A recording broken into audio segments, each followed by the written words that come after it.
Mayong hapon ug dughang salamat sa iyong pagsunod Cebu ug kinatibukang Central Visayas. Maupay nakulop sa inyo nga tanan dinha sa Eastern Visayas. Ug maadyong hapon sa tumakapusong Bulanon na taga Siquijor, Negros Oriental ug ubang pangbahin sa Kabisayan.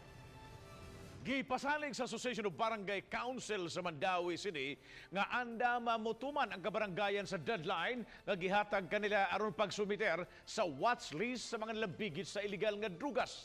Kini human gipahibaw kagahapon sa mga otoridad nga duhara ka mga barangay ang misubmit sa ilang listahan sa mga drug personalities. Nunot kini sa isyu nga ang 27 ka mga barangay sa Mandawi City moderately affected sa illegal drugs. Ani ang report.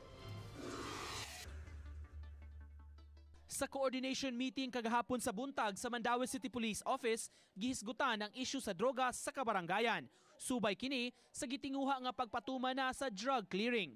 Ang Philippine Drug Enforcement Agency kun PDEA mipahibaw nga duhara sa 27 ka mga barangay sa Mandawi City ang mi-comply sa ilang mando. Kini ang pagsumiter sa ilang drugs watchlist o listahan sa mga nalambigit sa drogas sa ilang lugar. Sa miaging tuig, nangayo og updated nga listahan ang PDEA pinaagi sa DILG. Matod ni Senior Superintendent Julian Entoma, sa hinapos pa sa Marso ang deadline niini, mao nga miauhag siya sa mga Barangay Anti-Drug Abuse Councils o BADAC nga mutuman sa gipangayong data. Concurrent sa din sa directive din sa DILG. Sabi na, sige, kamo man na nagkuhan nga pasubmiton. Sa inyo man po ang record nga na pangalan. Pag wala mo submit, pagbuhat mo report para kami po mo kuhan, may nga mo confirm, may nga doon na violation, doon na lapses sa mga kuhan, wala, or complacent ba sila. Apan sa iyang bahin, si Association of Barangay Councils President ug subang dako Barangay Captain Ernie Manatad mipasabot nga compliant ang mga barangay officials sa dakbayan.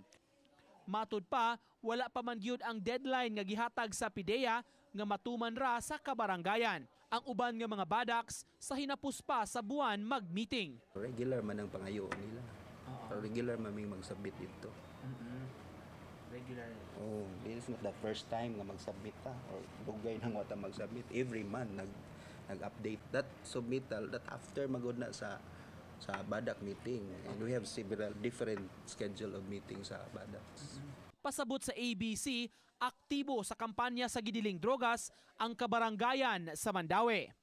Ang katong na lista na, dili naman to siya pwede nimo i-recycle. Okay. Ang ilang ginid nga updates kana lang mga bag-o. Okay. So far functional man ang 27 ka BADAC sa Mandawi.